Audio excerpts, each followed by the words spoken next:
거꾸로 가는 나라들, 분노의 시대, 제국의 폐허에서 거대한 후퇴 등의 독창적인 관점을 제시하는 다양한 책들을 쓰며 혜성처럼 나타난 인도 출신의 세계적인 작가 판카지 미슈라는 영국 왕립문학학회 회원이자 뉴욕 타임스 북 리뷰 등의 칼럼니스트입니다. 지난 10일 미국 워싱턴 포스트에서는 최근 발간된 에세이 리뷰 런던 리뷰 오브 북스에서 소개된 판카지 미슈라의 의견을 보도하며 코로나 사태로 인해 드러난 미국과 유럽의 위기를 강조해 화제입니다.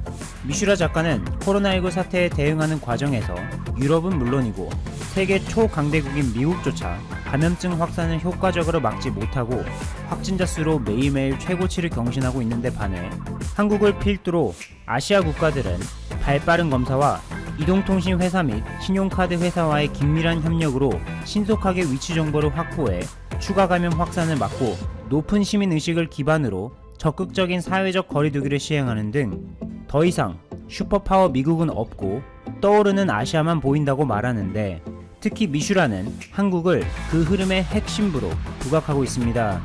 이처럼 전 세계에서 공식 지식인으로 인정받고 있는 작가조차 한국의 우수한 코로나19 대응 및 경제 발전에 대해 극찬을 아끼지 않는데 이러한 세계적인 흐름에 역행하는 나라가 있으니 바로 일본입니다. 단적인 예로 최근 한국산업통상자원부의 유명희 통상교섭본부장이 세계무역기구 WTO의 차기 사무총장 선거에 출마했는데 이를 두고 대한국 수출 규제를 강행하고 있는 일본 측에서는 만약 유명희 후보가 WTO 사무총장이 된다면 골칫거리가 될 수도 있다고 판단하고 있죠.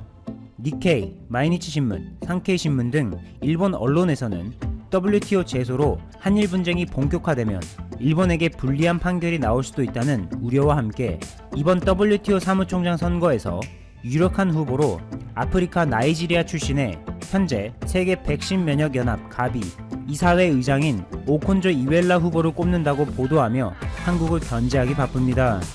또한 일본 아베 정부는 도쿄 신주쿠구의 산업유산정보센터를 비롯해 도쿄 미나토구의 영토 주권 전시관 등을 통해 역사적인 측면에서도 한국을 견제하는데 특히 미나토구에 위치한 영토 주권 전시관에는 일본이 1951년 샌프란시스코 강화조약을 체결하면서 조선, 대만 등을 포기했지만 독도와 쿠릴 열도를 포기한 것은 아니다 라는 너무나도 억지스러운 문구를 안내문에 넣었고 심지어 이곳 천장에는 독도, 쿠릴 열도, 센카쿠 열도 등 영토 분쟁 지역 모두를 일본 땅으로 표시해 놓은 지도가 있습니다.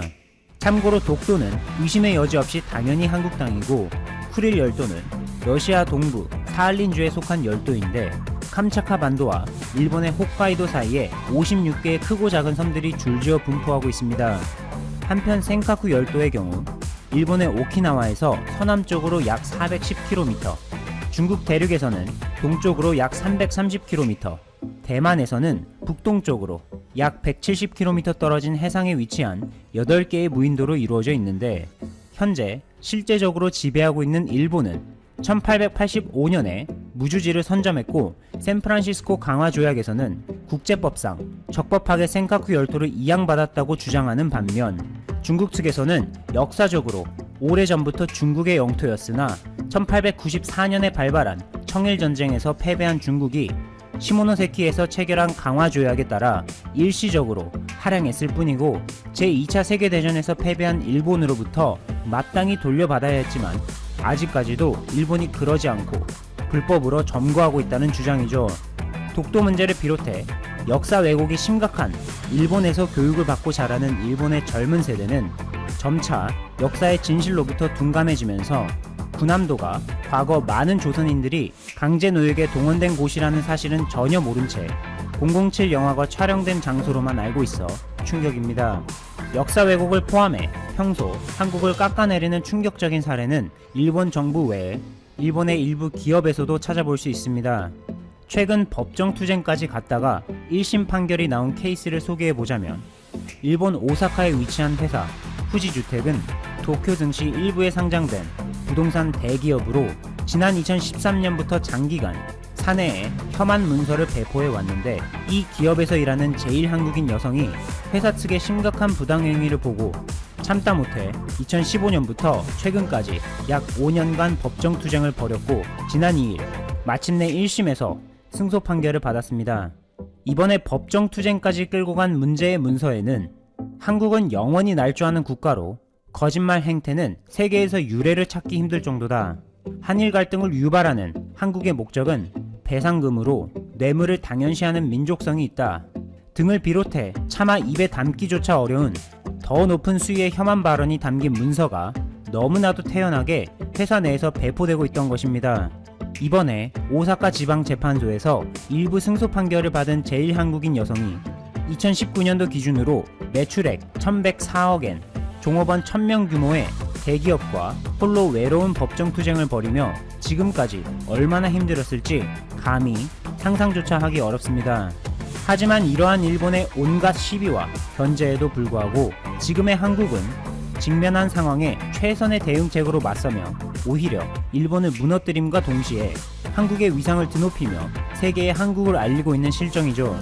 여러분들도 이미 잘 아시다시피 한국은 일본의 수출 규제에 맞서 탈일본화의 속도를 내고 있는데, 특히 일본 의존도가 높았던 소재, 부품, 장비, 일명 소부장 분야에 있어서 기술 국산화의 성과를 거두며 이를 기반으로 한국 경제에 새로운 호황 사이클을 도래하고 있습니다.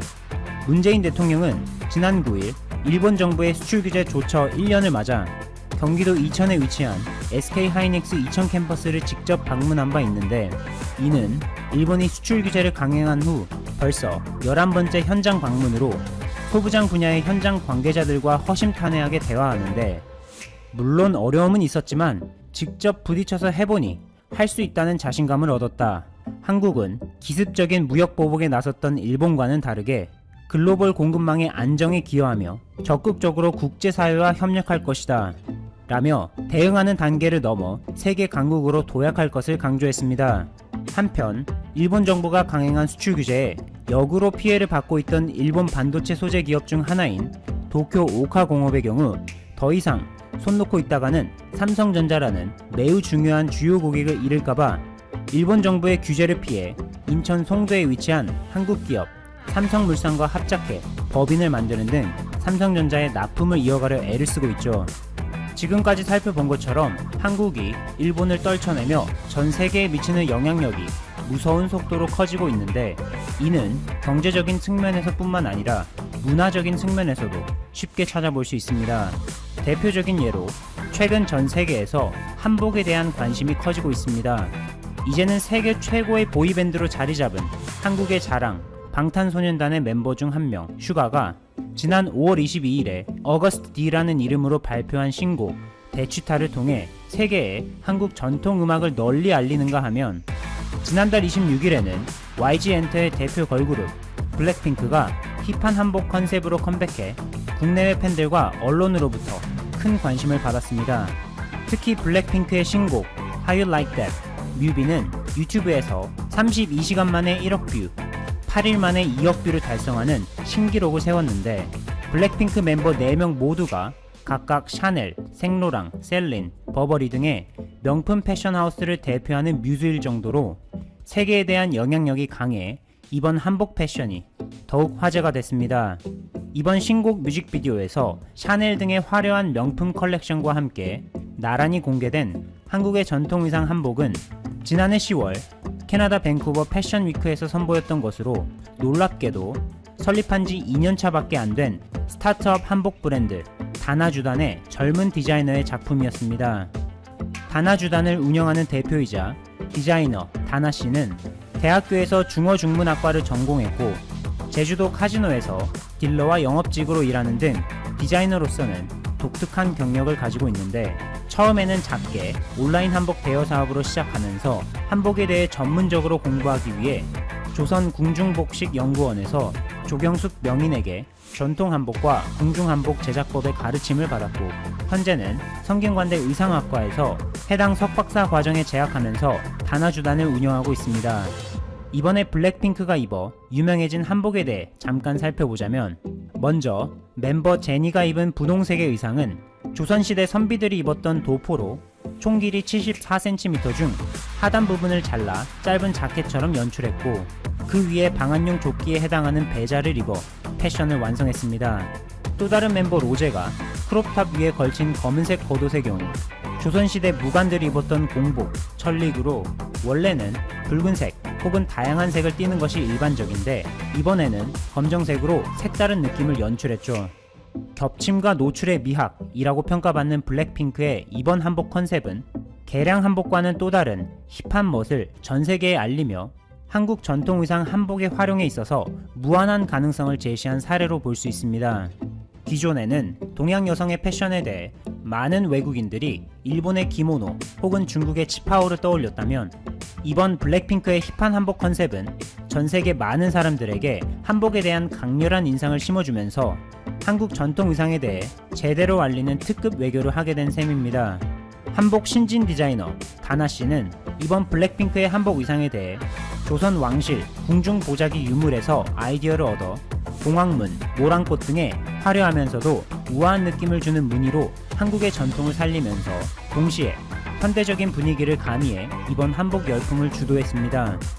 그러다 보니 다나 씨가 운영하는 한복 브랜드 다나주단의 온라인숍에는 해외 팬들이 하루에 3-4천 명씩 방문하는데 이 중 50%는 미국에서 나머지는 유럽과 아시아 지역 팬들이고 심지어 현지의 편집숍에서도 대량 구매 주문을 하는 등 최근 들어 너무나도 바빠졌다고 합니다. 그만큼 한복의 아름다움에 빠진 외국인들이 많아졌다는 것인데 한복진흥센터에 따르면 최근 구글 트렌드에서 한복이라는 키워드 검색이 기존에 비해 폭발적으로 늘어나고 있다고 합니다. 이렇게 블랙핑크, BTS 등의 활동으로 한국 전통의상 한복에 대한 전 세계인들의 관심이 높아지면서 그 위상이 높아지자 이를 두고 일본의 일부 누리꾼들이 분개하며 이해할 수 없는 말들을 내뱉기 시작하는데 몇 가지 예를 들어보면 한복이 저렇게 화려할 리가 없으니 모든 것이 거짓이다. 한복은 기모노를 베낀 의상에 불과하다. 라고 언급하며 한복을 깎아내리고 있습니다. 한국의 또 다른 자랑, 봉준호 감독의 영화 기생충이 한국 영화 최초로 제92회 미국 아카데미 시상식에서 사관왕을 기록하자 이에 대해 일본에서는 봉준호 감독의 기생충 수상을 납득할 수 있는가? 라는 황당하고 어이없는 투표가 진행되기도 했는데 이번 한복에 관한 비난, 그리고 영화 기생충의 위협을 헐뜯는 기사 등 이웃국가 한국이 잘 되는 꼴을 절대로 못 보는 듯 질투심을 그대로 내비추는 일본입니다. 앞서 언급했던 일부 일본 누리꾼의 이야기를 잠깐 짚고 넘어가자면 일본의 전통의상 기모노는 역사적으로 백제로부터 유래됐다는 연구가 있는데 실제 일본의 역사서 일본 서기에서도 475년에 백제인들이 일본의 의복을 제작하는 기술을 전했다고 적혀 있는데 일본의 대표적 기모노 연구가로 꼽히는 가와다 마치코의 설명에 의하면 나라 시대의 궁중 의상이 한국의 한복과 많이 닮은 점을 고려해 볼 때 오히려 일본이 한반도와 대륙의 문화를 받아들여 모방했다고 분석하고 있습니다. 일본에게 있어 정말 청천벽력 같은 소식입니다. 20호 태풍 너구리 그리고 21호 태풍 부알로이가 동시다발 발생해 일본으로 향해 난리난 현재 상황. 일본 접근할수록 점점 강력해져. 일본 국민, 일본은 사실상 한국 방파제라면 너무 부럽다는 일본 반응 망연자실, 이란 주제로 여러분들과 한번 이야기해 보도록 하겠습니다. 19호 태풍 하기비스가 오늘 일요일이니 저저번주라고 해야겠죠. 저저번주 금요일부터 일본 열도를 약 3일 동안 뒤집어 놓았는데요. 그리고 또 얼마 지나지 않은 이 현 시점에서 필리핀 동쪽 해상에서 발생한 제20호 태풍 너구리가 경로를 또 일본 쪽으로 틀어 점점 일본 쪽으로 향하고 있습니다. 이름을 또 어떻게 이렇게 지었는지 모르겠는데 알아보니 이걸 태풍위원회 회원국 총 14개국이 제출한 이름에 따라 한국이 지은 순서로 너구리라는 이름을 붙였는데요. 너구리 한 마리 몰고 가게 생겼네요. 태풍 너구리는 현재 중심 기압이 970헥토파스칼, 최대 풍속 시속 133km, 초속 37km이고 강풍 반경은 160km 수준으로 소형 태풍이긴 하지만 강도는 현재 강으로 분류된 태풍입니다. 그런데 소형 태풍이라고 절대 무시할 수 없는 점이 있습니다. 바로 태풍은 해상을 움직이면서 상승 기류를 통해 그 힘을 더욱 키우는 것으로 알려져 있는데요. 문제는 바로 이 태풍 너구리가 움직이는 경로 때문입니다. 실제 각국 기상청에 따르면 이번 태풍 너구리는 한반도에는 전혀 영향을 미치지 못할 거고 일본 일본 쪽으로 향할 전망이라고 하는데요.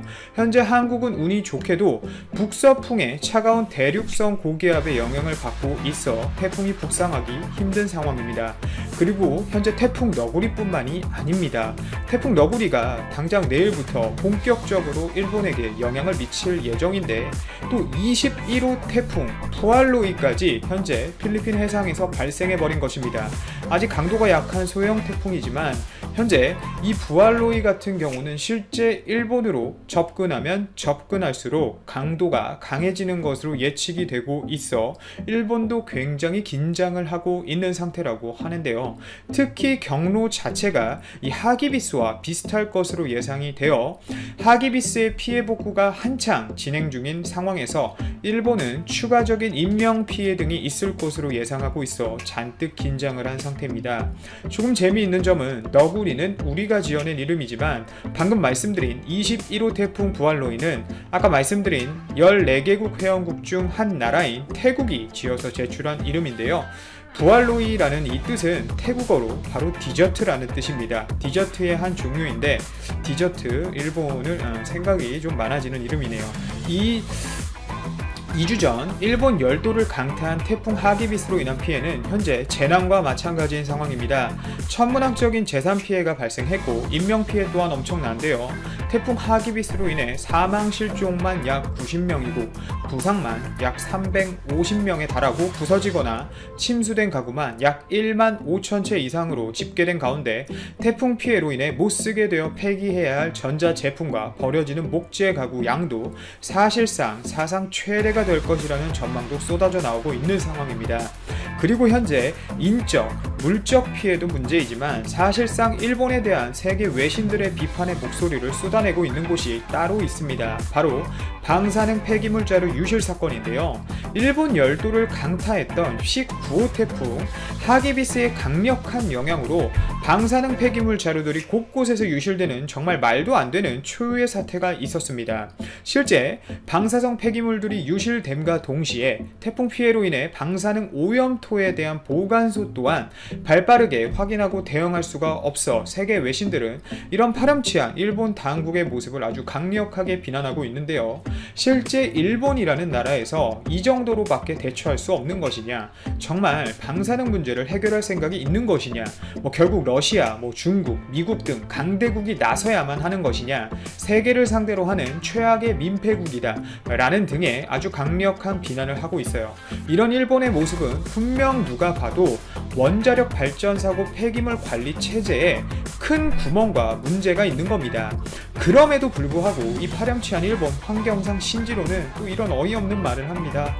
방사능 폐기물들이 유실되기는 했지만 환경엔 전혀 영향이 없다. 그리고 현재 빠르게 자료를 회수 중이다. 걱정하지 말아라. 이런 망언을 했는데요. 자료를 회수 중이면 뭐하냐. 그 안에 내용물이 아무것도 없는데 이놈아. 그런데 실제 일본 자국 언론에서도 이건 좀 아니라고 생각했는지 일본의 언론 통제에도 불구하고 결국 일본 도쿄신문은 방금 제가 말씀드린 것처럼 충격적인 소식을 내놓았습니다. 바로 후쿠시마현에서 유실된 폐기물 자료에 아무것도 담겨있지 않았다는 겁니다. 실제 후쿠시마현에서 보관 중이던 폐기물 자료에는 2011년 동일본 대지진 발생 당시 후쿠시마 제1원전 사고 과정에서 발생한 오염을 제거 및 수거한 오염토와 나뭇가지 등이 약 1.3톤 정도 한 자루당 담겨 있었다고 하는데요. 현재 태풍 하기비스로 인한 피해가 한 곳에서만 나타난 상황이 아니기 때문에 각 현에서 발표한 바에 의하면 대부분의 폐기물 자루가 불어난 강물에 의해 떠내려 가거나 유실된 상태이며 폐기물 자루를 발견했을 때 대부분 폐기물 자루의 내용물이 모두 사라지고 없었다는 게 일본 환경성의 발표입니다. 정부에서도 이렇게 발표했고 언론에서도 이렇게 발표했는데, 그런데 외신에서 사실 문제 삼고 있는 부분은 이번이 문제가 또 아니라는 겁니다. 일본은 이런 문제로 인해 이미 해외로부터 지적을 받은 이력이 있는 국가이기 때문에 해외 언론들은 더욱 분노를 하고 있는 겁니다. 2015년도 태풍 피해 당시에도 임시 보관장에서 약 250개의 방사능 제염 폐기물 자료가 유실되었었고, 이번과 동일하게 일부 자료들이 찢어져 그 안의 내용물이 모두 사라졌던 문제를 알고 있었음에도 불구하고 전혀 이번 피해의 모습에서도 달라진 것이 없다는 점을 바로 문제 삼고 있는 거예요. 이거 왜 이랬을까요? 다 일본 총리의 잘못과 사실상 뭐 다름이 없죠. 일본 아베 태풍 하기비스 오는 날 뭐하고 있었습니까, 여러분? 정계 관계자들이랑 함께 도쿄 중심 유흥가에서 고급 프랑스 요리점에서 웃으면서 요리랑 술 한잔하고 있었다고 하잖아요. 그리고 국민들 세금 가지고 프랑스 요리 뭐 그렇게 고급스러운 요리 맛있게 먹었으면 대처라도 잘 해놨어야죠. 분명 태풍 하기비스가 그렇게 강력하다고 일본 매체에서도 며칠 전부터 계속 때리고 전했는데 뭐 특별한 대책이 없었죠.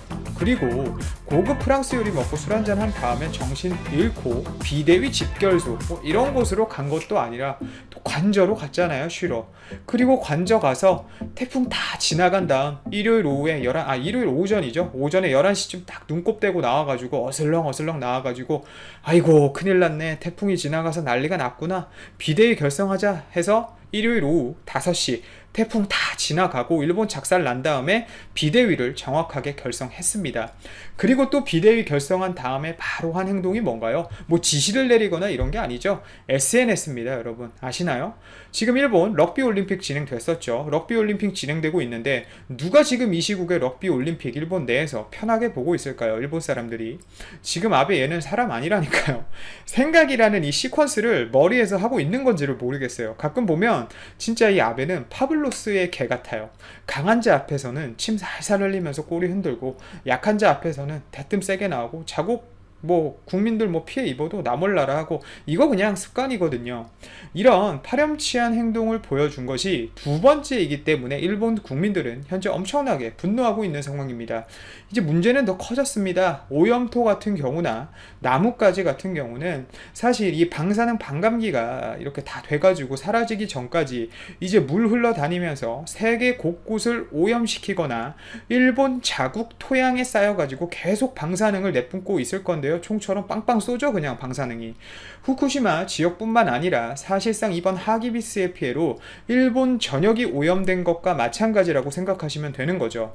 여러분, 이건 뭐 이 정도면 불매 운동을 떠나서 정말 가족과 본인 그리고 건강을 생각하신다면 당분간, 그리고 정말 선진국들이 이렇게 테스트를 해서 일본의 방사능 문제가 종결되었다라는 발표가 있기 전까진, 물론 이런 발표는 없겠지만 일본 가시면 정말 안 됩니다. 특히 아기가 있는 집이라든지 노인분들이 있으신 집이라든지 등 해서 뭐 단체 가족 여행 등은 특히 정말 피하셔야 할 것 같고, 혹여나 뭐 출장 등의 문제로 좀 짧은 기간 어쩔 수 없이 일본을 방문하고 체류하시더라도 먹을 것 같은 경우는 정말 번거로우시겠지만 꼭 다 챙겨서 가셔야 할 것 같습니다.